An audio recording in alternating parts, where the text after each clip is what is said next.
Welcome to Empowering Homeschool Conversations, your authority in navigating the world of homeschooling diverse learners. Featuring Peggy Ployer from SPED Homeschool, Annie Yorty from AnnieYorty.com, Leilani Melendez from Living with Eve, Stephanie Buckwalter from eLARP Learning, and Dawn Jackson from Dawn Jackson Educational Consulting and Tutoring.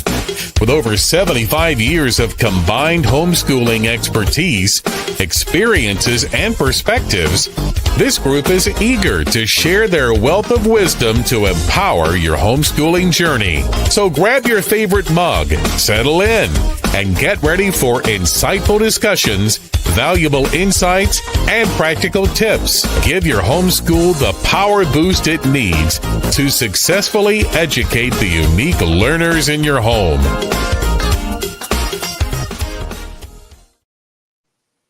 Hi, welcome. Thanks. Today, hi, Dr. Coffman, or we say Dr. Serena. That's what I say. Yeah, whichever. Yeah. So today I'm really excited to have this opportunity to meet with a wonderful, wonderful person that has truly been a blessing to my life and many others. And this is Dr. Selena Coffman with Vessel Chiropractic in Boise, Idaho. And I just want to introduce you a little bit here with this introduction that was collected about you, if you would just give me a second with that. Sure. So Dr. Selena Coffman is a passionate wife, mom, and healthcare professional dedicated to helping individuals and families achieve optimal wellness. As a nervous system-based chiropractor and functional medicine practitioner, Dr. Coffman blends her personal experiences with her professional expertise to guide others on their healing journeys. Her story is deeply personal, having overcome lifelong eczema, allergies, and other health challenges by addressing the root causes of her conditions. Through chiropractic care and functional medicine, Dr. Coffman discovered the profound connection between nervous system regulation, cellular health, and overall well-being, which we're going to talk about today. I'm very excited. Today, she brings that same holistic approach to her practice, helping patients unlock their full potential and enjoy the freedom of better health. Whether it's facilitating healing for adults or supporting the youngest members of her community, Dr. Coffman is driven by her mission to empower families with the tools they need to thrive. So wow, that's just amazing. I had to read all that because it just encompasses a lot about who you are. And I do want to give you an opportunity, however, to share a little bit more if that missed anything or just a little. That's perfect. Okay, good. That was I pretty. might steal that, actually. That was great. Okay, for sure. I'll send that to you. So today we're obviously here. We're going to be talking about children with ADHD, children on the spectrum, and how families can look and see chiropractic health and coaching and all the things that you do with nutrition that could help benefit their children. So my first question for you today is, what led you to specialize in working with children? Like, I know you have a heart for kids with autism and ADHD. How did you get there? By surprise, actually. So I bought the practice that I'm currently in 8 months ago now. And the chiropractor that was running the practice before was focusing on this demographic of kiddos. And so I started the training of what does it look like to really dive into the nervous system root cause on a deeper level, because I was using nervous system focused chiropractic care in my previous home practice before I bought the practice I'm at. But there's a whole nother level of care that goes into serving these kiddos well. And so I dove into that continuing education and realized, well, this is the foundation of a ton of our community, right? Because how many adults are struggling with these ADHD tendencies? So many more adults are being diagnosed with or diagnosed of being on the autistic spectrum. And if the foundation of that is that their nervous system is stressed because they experienced stress early and often in life, then this type of care can change the trajectory for these kiddos growing up. And that is so significant, I can't ignore it. That's so amazing. So I dove in. That is such a gift and so much needed. Like it's unbelievable. So let's just keep going from there. Can you explain how that's chiropractic care works and how it might benefit the children with autism or ADHD or other central nervous system issues? Yeah, so I'll start at the beginning. I mentioned that stress early and often in life. So where is that stress coming from? How does that stress result in autism, ADHD? And then if we know where the stress comes from, we know how to remove the stress, right? So we call it the perfect storm. So what we found, or what a lot of chiropractors who have compiled all of their clinical data have found, is that about 80% of these kiddos who have autism, ADHD, sensory processing disorder, 80% of those kiddos experienced a birth trauma and or mom was significantly stressed in pregnancy. And that is like, right, because what numbers are we seeing increasing? We're seeing C-section rates rise like crazy. We're seeing birth interventions rising like crazy. And then we're also seeing autism, ADHD, sensory processing disorders rising in the same like parallel graph, right? Interesting. And the fact that 80% of these kiddos who are on these spectrums have experienced birth trauma in some way. Because a C-section is traumatic. That baby is being pulled out by their neck, and that's a ton of torsion being pulled up, over, and twisting out. And that creates a ton of stress in the top of our spine, where a ton of our regulatory rest, digest, heal, reproduce nervous system starts.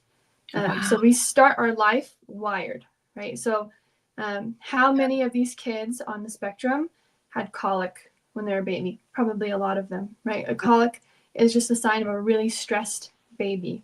And then we don't really grow out of colic. I didn't grow out of colic with my traumatic birth experience. I grew into being a really sick kiddo all the time, ear infections. I got eczema really quickly in life, like before I was 6 months old. So we don't grow out of colic. We grow into other dysregulated signs of dysregulation, like chronic ear infections, constantly being sick. And then we don't grow out of that, right? We grow into things like ADHD, sensory processing disorder, those kinds of things. And that is it's so fascinating. Is it also connected to the gut?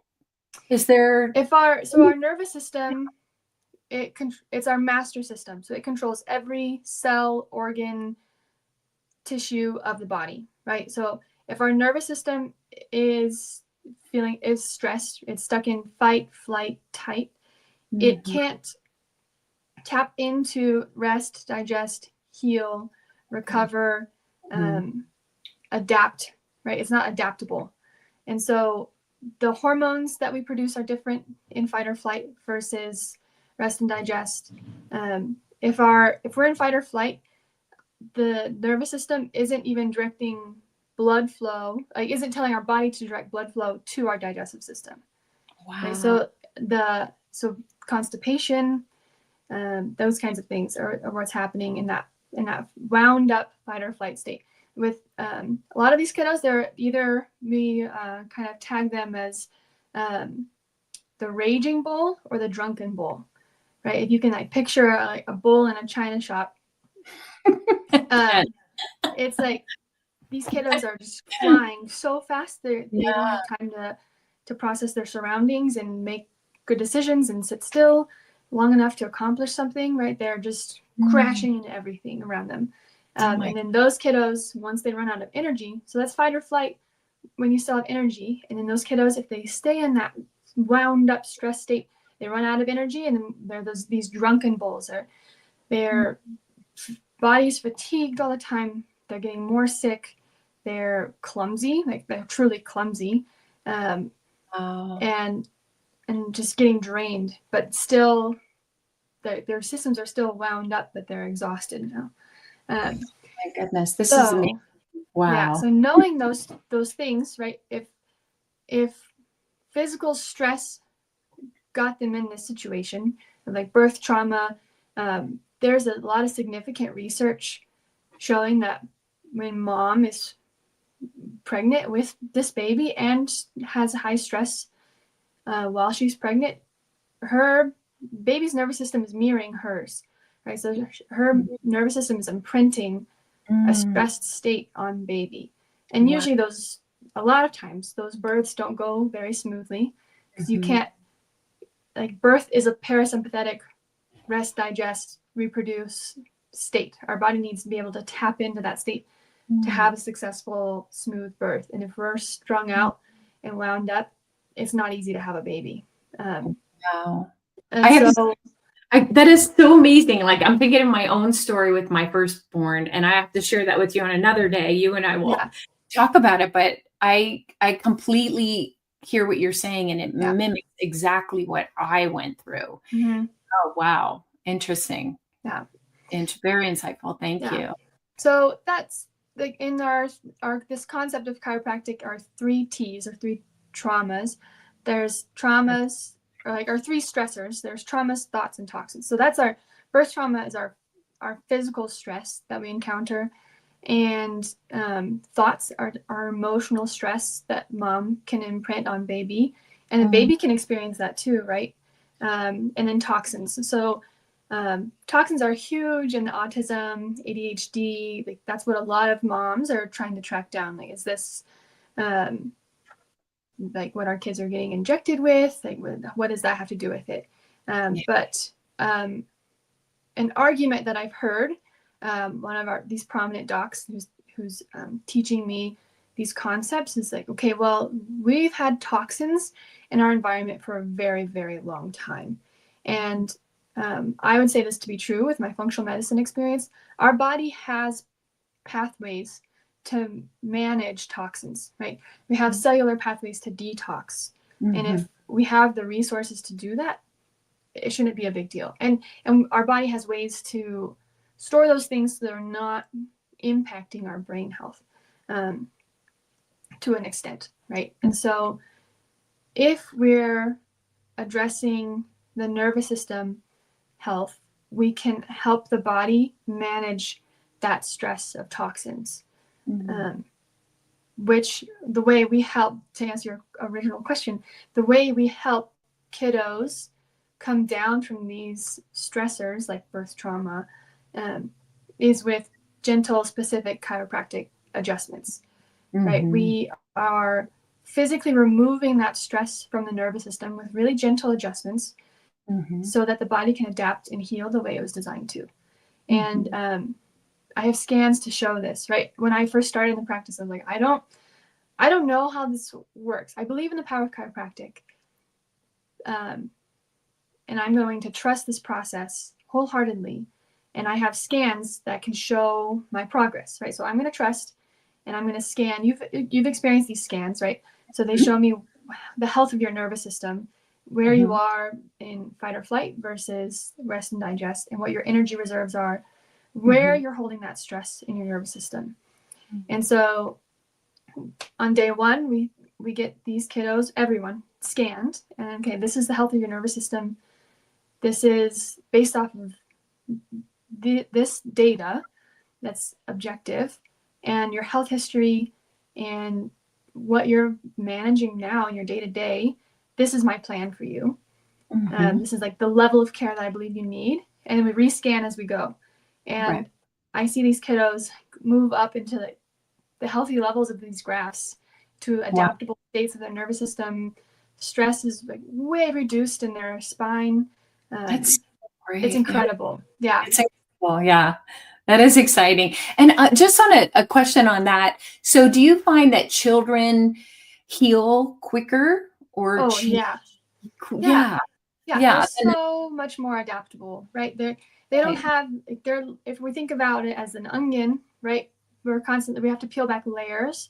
Like, they have like fewer layers. Fewer layers. Their neuroplasticity, all of that. They just Right. adapt so much quicker to everything.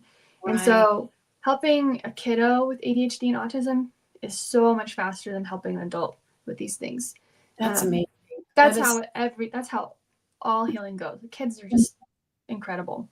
Yeah. That's so incredible. That's so encouraging because I think sometimes when people think, oh, yeah, okay, we'll start chiropractic care, but we're going to be here forever, and it's Yeah. not like that. It is, I Mhm. mean, even in the short time that I've known you, I've felt changes in my body that I'm like, oh, I'm calmer in that. Like things are Mhm. calm, something's calming down, Yeah.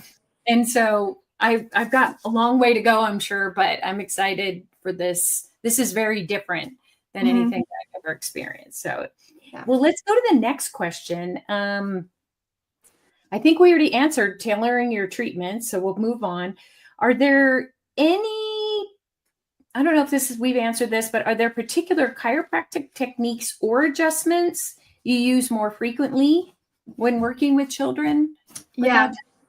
Yeah. You're not, I mean, you know this. You don't just barge in Mm-hmm. with these kids. It's a lot of, some of them, I don't adjust on the first visit, right? Because we're building rapport.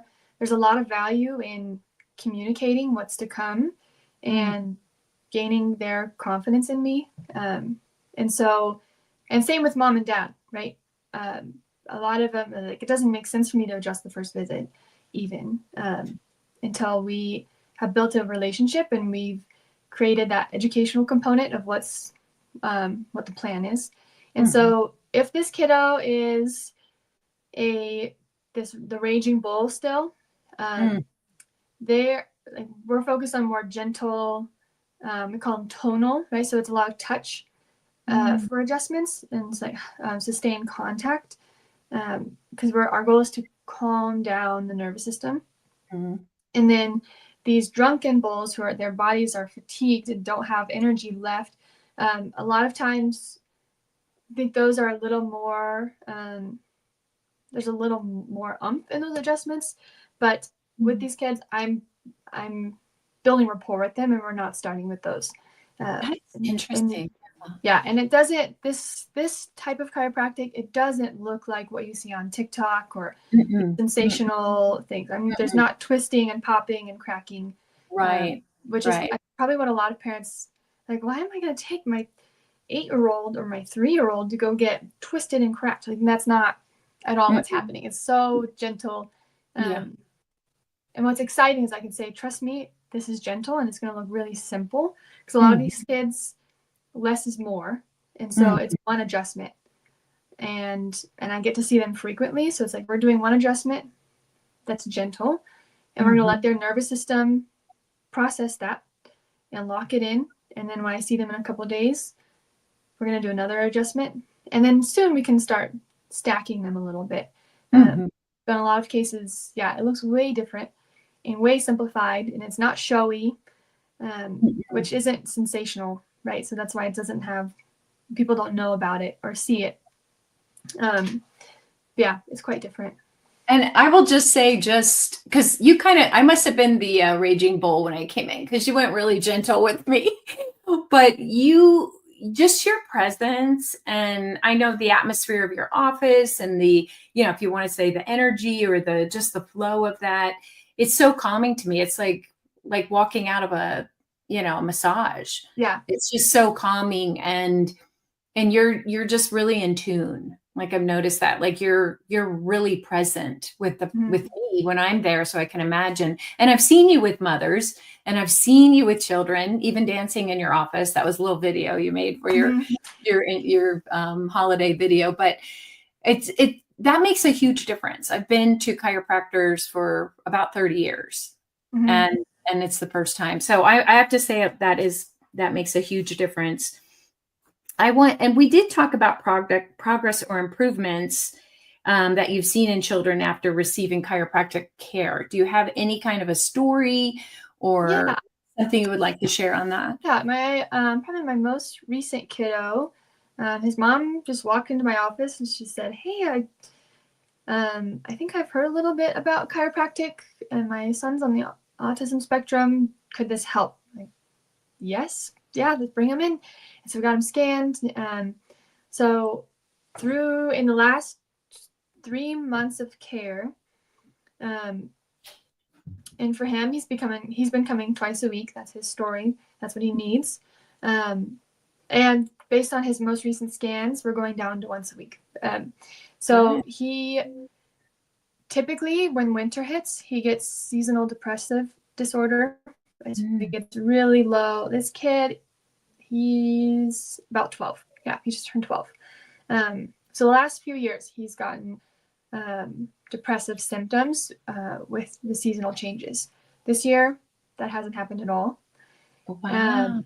Like, he's been jolly, actually. Like, his mom's like, I don't know what's happening, but this is like a new side of him. Like, he's way more often in a good mood than not. And he is sleeping better. Except around Christmas. He was very excited about Christmas and could not stop thinking about that. He's like, I gotta tell you something, Dr. Selena. I haven't been sleeping good. I'm just thinking a lot about Christmas. That's so cute. And they went to the dentist a few weeks ago, and for the first time, all of the noises and the sensations didn't send him over the edge. So he was able to handle a dentist appointment.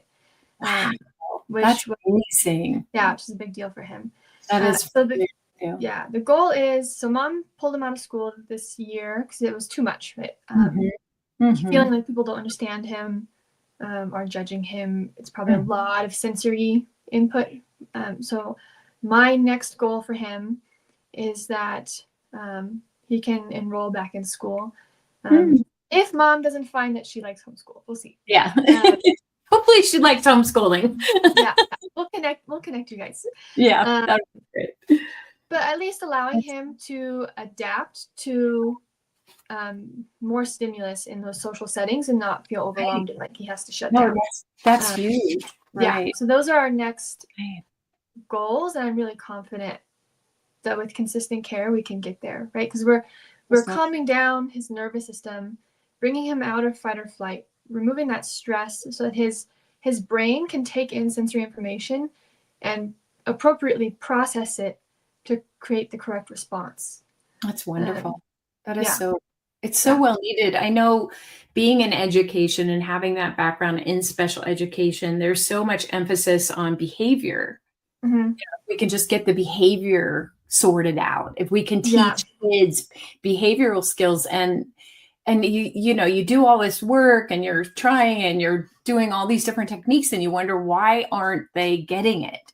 Why isn't it holding? I guess, they might get it for a short time, but it's not holding because their central nervous system is so jacked up, in a sense, that they can't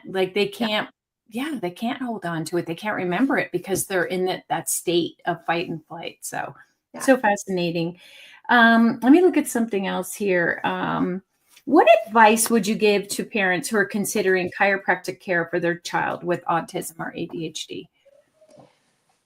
Hold on just a second. Let me text my husband that my baby's awake. Okay. What advice would I give to parents who are interested in chiropractic care for their kiddos? I would say find a chiropractor who does the insight scans, so the neurological insight scans, and just go get scanned. Step 1, go get scanned and see where their nervous system is lying. Right, that will tell, like, that in itself is so valuable to have that information. So because then if you find out, like, okay, my kid is way over in fight or flight, you have that information, and now you can decide what to do about that, right? Because then you have the educate yourself. Then, like, well, how do we get someone out of fight or flight? The easiest and most impactful and most efficient way, and maybe in a lot of ways, the only way, is to physically remove that stress from the nervous system, right? You can, like, people can do yoga, meditation, vagal stimulation, but it's not addressing the root cause of how that got there in the first place. Those are all good things. Like, do those things. Can you tell a kiddo with autism to meditate? Like, that's not where we're at, right? And so just go get scanned and just gather information, learn from the doc that you're gathering information from, and then decide what you're able to do with your resources, right? Like, that's easy. That's wonderful. That's really good advice. Let's see.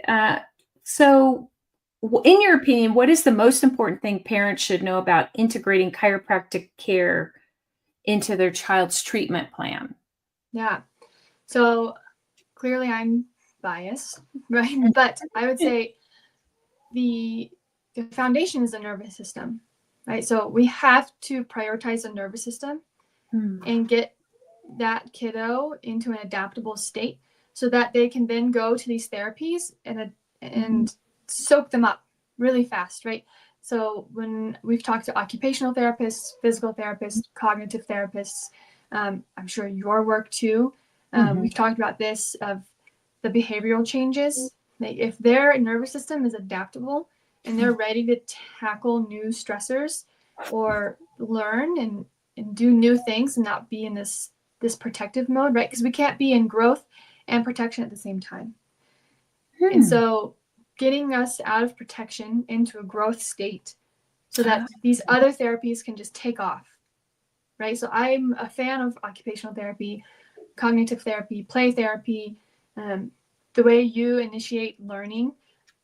All of those are incredible, but let's set the foundation for their nervous system to do those other modalities successfully. That is so fantastic. I feel like light bulbs are going off in my head right now. And I know you and I have talked as much as we could, but I'm like, how do I go forward in the work that I do without this piece now? This is so essential. It kind of reminds me of years ago when I learned about where they would take the child back to crawling.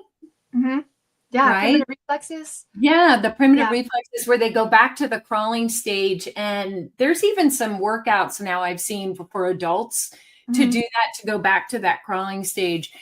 And I always thought that was interesting because it makes sense. It's connecting something to the brain. But if you think about it, if there's trauma in the womb, trauma in the mother, which is, mimicked by the child's nervous system, that's even before crawling. That's even well before crawling. So how do you connect with that? You have to write your book. When are you writing the book?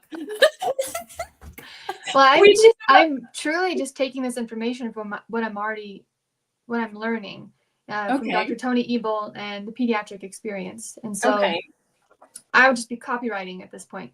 Okay. But I can give you those resources. Links to those that you can maybe put in the show notes. Or that would be great. However this goes, so that parents can look into the details and the nitty gritty of all of this. I would love that. Yeah, that would be really, really good. Let's see. Let's continue on a little bit here with as a chiropractor. This is a good one. Can you discuss the unique challenges of working with this population and how they adapt their practices to meet those needs? How you adapt your practices to meet those needs?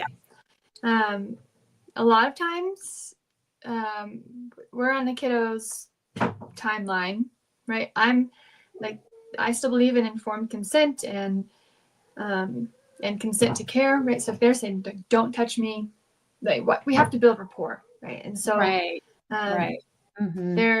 it's not come in, get scanned, lay on the table, I'm going to adjust you. It's a slow process of, okay, today we're getting one adjustment. That's super impactful and important. And he can do that. We can do that like sitting up. I'll come and play with, like, if the kiddo's playing and they're in their zone, I'm coming on the floor and I'm adjusting them while they're playing, right? It's a really adaptive environment of, Right. I'll come to you and adjust you where you are. Mhm. Mhm. And that works. And so I know a lot of docs who, I haven't had to do this yet, but the kids, they're like, I'm not going inside. Right? So Mhm. docs going outside in the grass where the kiddos like feel safe and grounded, and that's where he's Right. adjusting kiddos outside of their office. They're adjusting kiddos in their car seats, where they feel Right. safe, right? And then gradually, I think those kids realize, okay, this is safe. This is my body is benefiting from this. Mhm. I think our bodies know what's good and safe, and we'll be drawn to that. And so gradually these kiddos come into the office and then come from like the floor of the playroom to the chiropractic table. And then it becomes easy and part of their routine and safe and normal and good. But that's probably the most that I adapt Mhm. is meeting them where they are instead of Right. demanding that they do the routine, like lay face down on the table, right? Right. Yeah. Yeah, I've seen that where you've adjusted the babies with their moms holding them, Yeah. and all that. So that's been interesting. But it's just so fascinating. How about I'm sure parents are thinking about this, whoever's listening to this, that how do we know chiropractic adjustments are safe? Safe, and I know comfortable. I can vouch for comfortable because I've been adjusted by you, and especially initially where you were gradually building up to that. Now I'm starting to feel them a little bit more, but I'm getting, more benefit too from that. But it's only for a second. But in terms of children and the safety, is there a safety concern ever with parents or? No, the way we're practicing chiropractic and the adjustments, the risk is there's no risk basically, right? We can't like if someone's going in and doing a high velocity Someone wants his mama. it just doesn't make sense for the way kiddos' bodies are built. Those adjustments aren't for them, they're for adults. And so with kids, the risk is just incredibly low. And if someone wants evidence for that, like look at our malpractice insurance. It's insanely low compared to a medical doctor, right? So insurance companies realize like chiropractors are not hurting people. They're not creating liability that we have to pay for. So our insurance is insanely low. Right. And I feel like that's a very good piece of evidence for the safety of our work. Yeah. I'm so impressed with you right now, focusing with your little guy crying back there. Yeah, can I go get him and we can go get him? Absolutely. He's so oh my goodness, he's so adorable. So I'll just keep talking. I just want to say that I've had so many benefits from working with Dr. Coffman, and I've been blessed to be around her office and see the families that come in, the parents that trust her, and the children that joyfully come in and joyfully go out. So I'll be right back. Hello, little friend. Oh, he's so cute. And Dr. Kaufman's a mom. So that's really another wonderful piece, I think, for parents that are considering working with her. And then also, I wanted to mention that I'm sure if you're curious more and you have more questions for Dr. Coffman, she'd be happy to answer those. And you can find her through Vessel Chiropractic. And she does have a website. Again, she's in Boise, Idaho. And I hope that helps some of you somewhere. So I'm going to look at another question. I'm sure they're going to block some of this out. Okay. So, is he okay now? Yeah, he just woke up from his nap. Yeah, he's so cute. He's the happiest baby I've ever seen in my life, by the way. Both of your children are. It's just amazing. Yeah. It's probably all those good adjustments, right? Yeah, their nervous systems are regulated. So they're very regulated.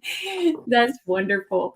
Are there any, just for my own curiosity, are there any other things that you recommend people do outside of the chiropractic in terms of once you're working with them and you're adjusting them and maybe they're, not coming as often, are there other things that you recommend for them to do?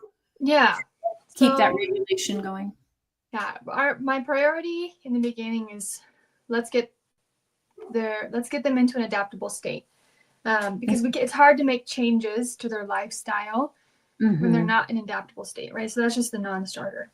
Okay.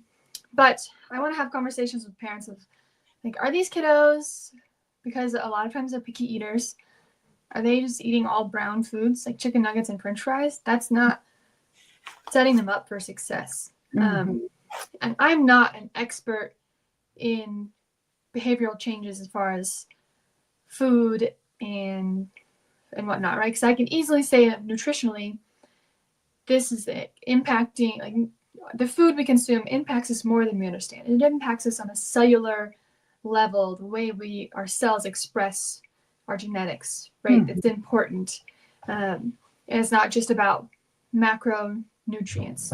And so once they're more adaptable, like let's talk about more balanced meals.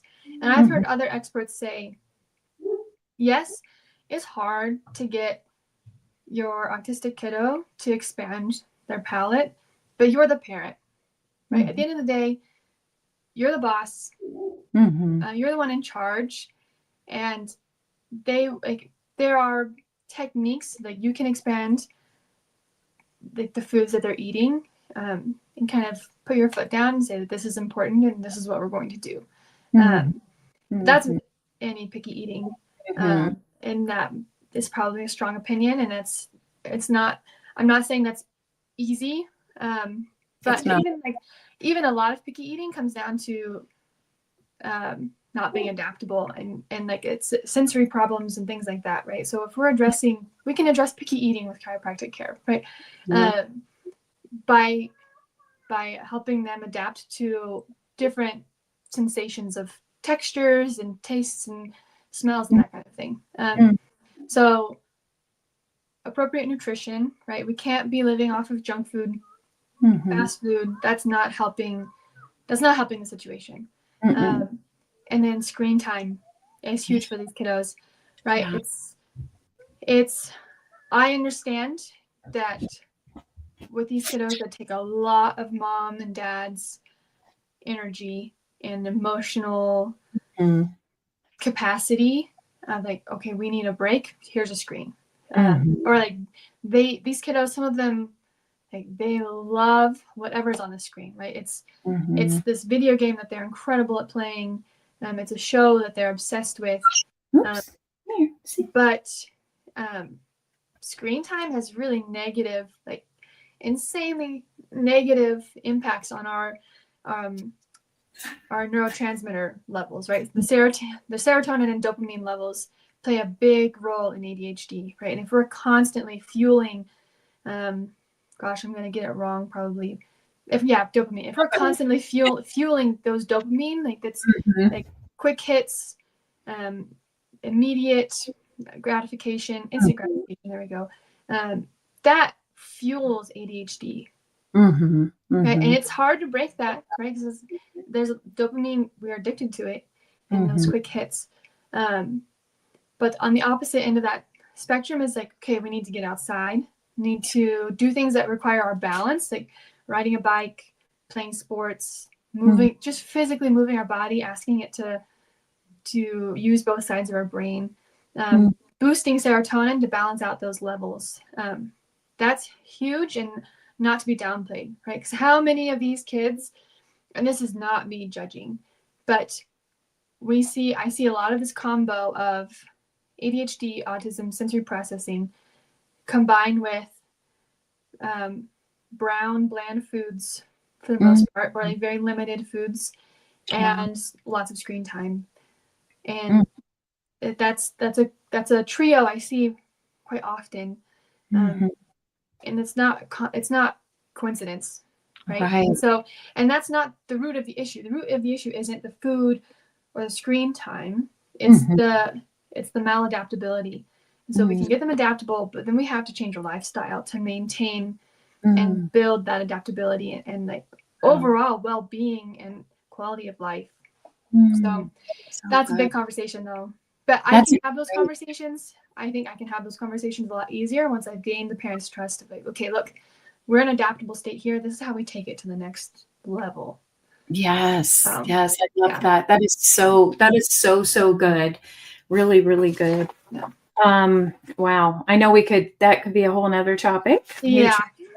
But I think you said it very well and summed it up, just because those are the struggles that I experience in the education of teaching, where you're doing all this great stuff and all these different therapies with children, but they're addicted to the screen time, or they're going to do it if you give them screen time, or they can't wait to get home and just sit in front of the TV all day. They don't do homework anymore because we've moved away from homework.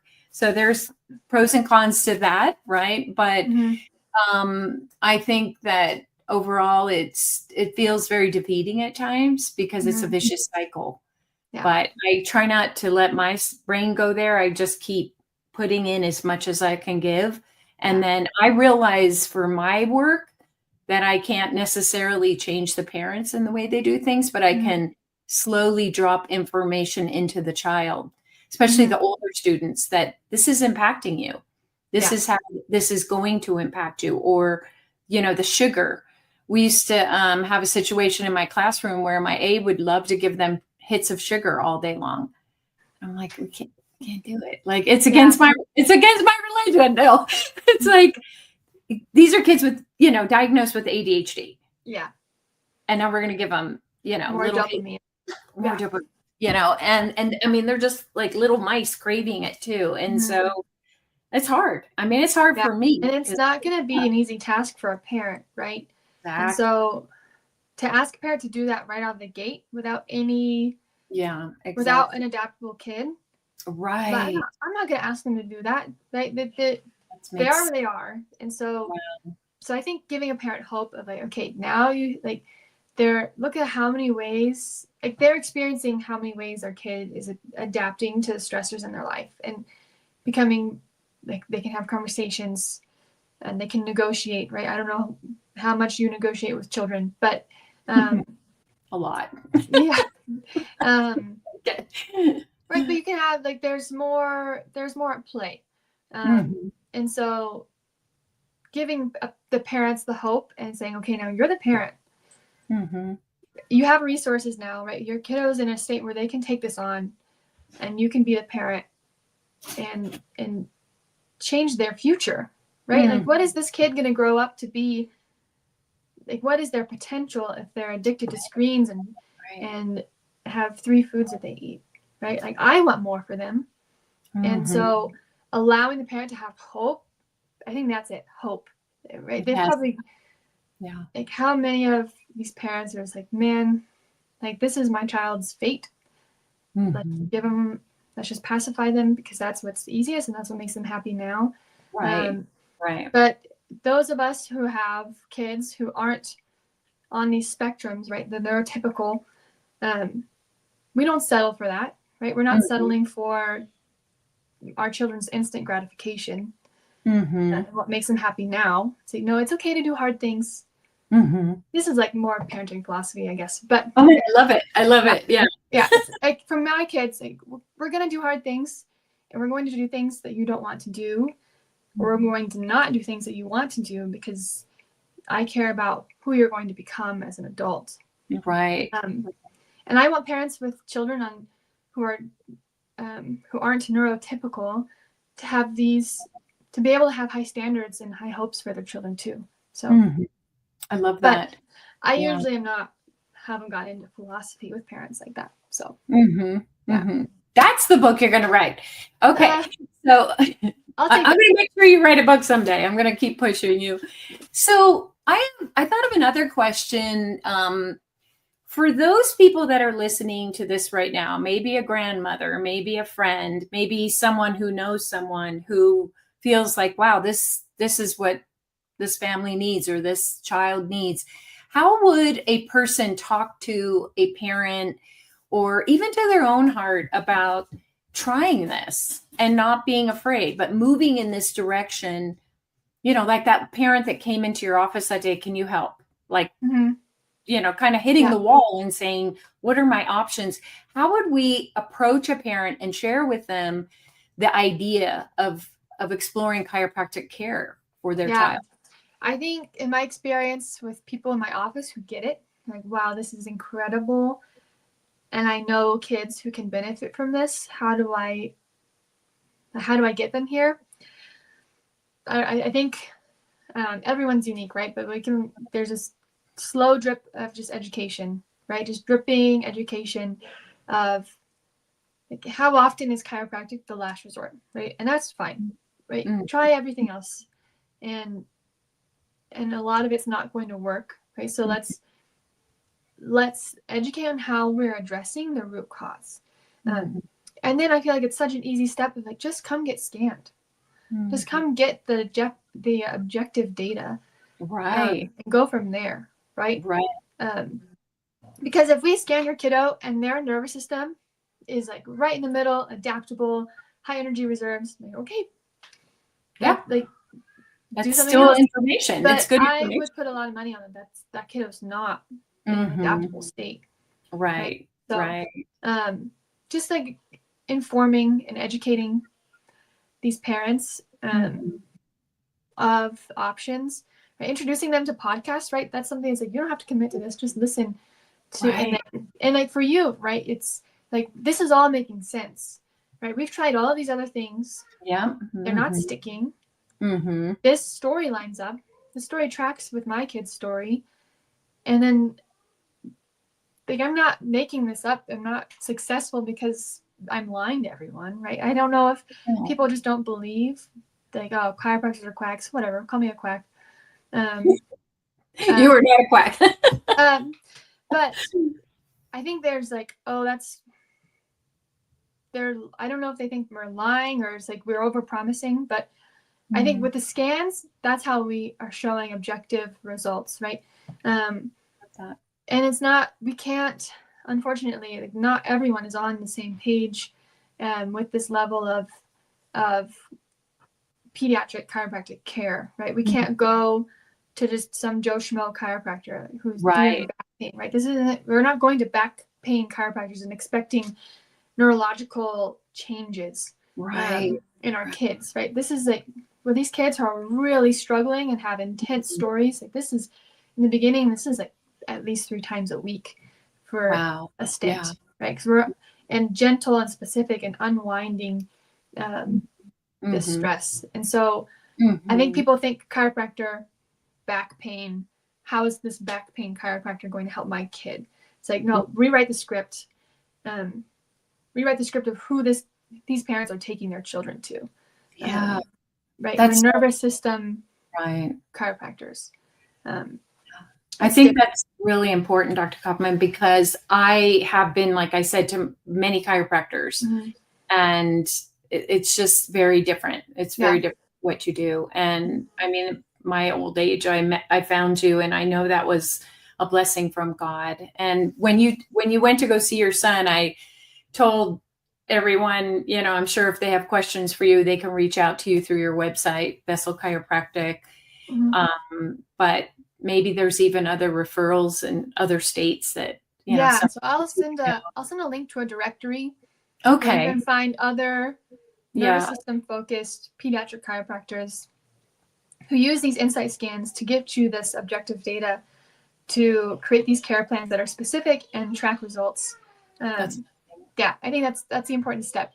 And then following these people, looking at their websites, their Instagrams, and seeing what kind of kids they're working with, what kind of results they're seeing. And that's going to build rapport, right? Before the parent even contacts that doctor, they're going to see, okay, they're going to be educated and understand this is what they can provide for my kiddo and come into the office ready to go. So that sounds amazing. Thank you so much.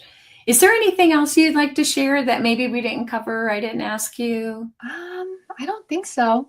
Okay. We covered lots of stuff. Yeah. This is great. This is just an amazing discussion, and I thank you so much for your time. I know you're on vacation and you took time out of your day to come and be with us today, and I thank you so much for that. So we'll get those links to everyone, and just really look forward to seeing you when you come back next week. Thank you, Dawn. Yes, I'll be back. Yay, thank you. Happy New Year. Hold on. So we're just going to end this now, but you and I will hold on for a second, okay? Okay. Okay, thank you. Thank you, everyone, for joining us today. I hope this was helpful and that you will gain some insight on how to go forward with your child, that you've maybe been wondering, what is another thing I can try? A great thing. So working with their central nervous system. So thank you. Hold on. This has been Empowering Homeschool Conversations, provided by SPED Homeschool, a nonprofit that empowers families to home educate diverse learners. To learn more, visit spedhomeschool.com